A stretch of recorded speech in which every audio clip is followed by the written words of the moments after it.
If you've just been prescribed meloxicam, you're probably having a lot of arthritis pain and really hoping that it's going to be a help for you. But you may be worried about what kind of problems or side effects that it can cause. In this video, we're going to help you understand how to safely take this medication, what are the most common side effects, and what you can do to avoid them.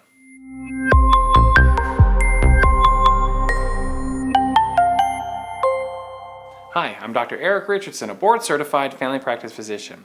I'd like to welcome you to Family Med, a channel that focuses on giving you practical and accurate medical information to help you and your family.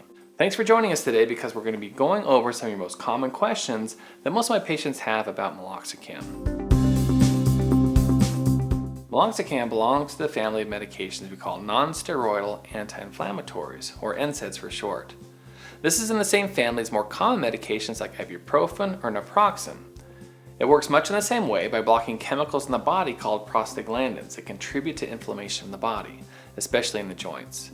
It's a little different than ibuprofen though, that it has some properties that help protect the lining of the stomach a little bit more.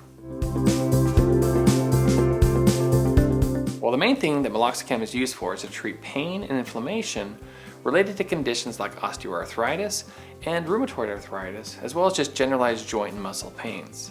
These are the kind of arthritises that are caused by either wear and tear of the joints or when your body's immune system starts to attack itself.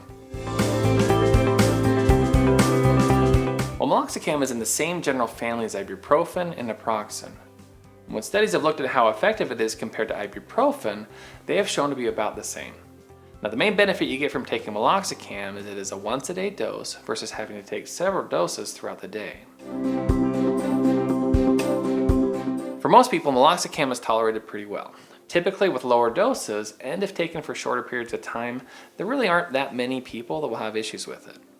But for those who do have problems with it, the most common ones are some abdominal pain, diarrhea, indigestion or heartburn, nausea, dizziness, headaches, or even itching and maybe sometimes a rash. Well, the most common side effects tend to relate to issues with the stomach. We find that taking these and any anti-inflammatories with food can lessen any stomach symptoms that you may have.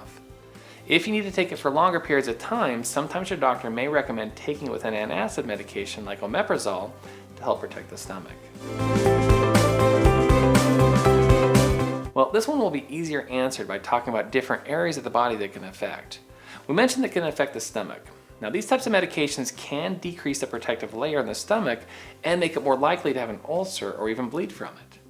As I mentioned before, meloxicam doesn't affect a certain enzyme as much that can protect this lining and make it less likely to cause an ulcer. But what we found though is that in doses of 15 milligrams or above, it's actually been found to increase your risk of bleeding over ibuprofen. So if you have abdominal pain or start having black or dark stools or vomiting blood, then you need to get seen right away. Another area that can affect your kidneys. All anti-inflammatories like meloxicam can cause damage to your kidneys. This isn't something you would likely have any symptoms of. It's just that the longer you're on it, the more you're at risk for having problems. This can be especially true if you're taking it with blood pressure medications like lisinopril or losartan. Studies have shown that meloxicam may not affect them as much as others, but it's still possible. So it's something you want to watch closely with your doctor. Another area of concern is that all anti-inflammatories, and meloxicam is part of that, can increase your risk of heart attacks and strokes. All NSAIDs can cause constriction of the blood vessels, which can increase your blood pressure, can cause fluid and salt retention as well. Now, meloxicam is no different. The risk is not high, but it's still there, so if you need to be on this long term, make sure you're watching your blood pressure, working on diet and exercise, stop smoking, and take care of your overall health to help minimize this risk. Just a side note, in and of itself, this medication can also increase your blood pressure. So if you notice that your blood pressure has not been well controlled on this medication, it could be the reason. Now, another rare but concerning issue is a sudden onset of skin rashes or even peeling skin. Very rarely you can see a condition called Stevens-Johnson syndrome, where you can get some blisters and peeling of the skin that can be dangerous. So if this were to happen to you, you'd want to seek care. The key to avoiding most of these more significant side effects is to take the medication at the lowest effective dose possible for the shortest amount of time. The more we can work on diet and lifestyle changes and focus on topical treatments for arthritis pain, the less risk we'll have. In the end though, it's a decision that you have to make on whether the benefit you're receiving from the medication outweighs some of the small but real risks that come with taking it. If you found this to be helpful, do me a favor, hit that like button and share it with your friends. It helps to get this video out to others who may need this in their life.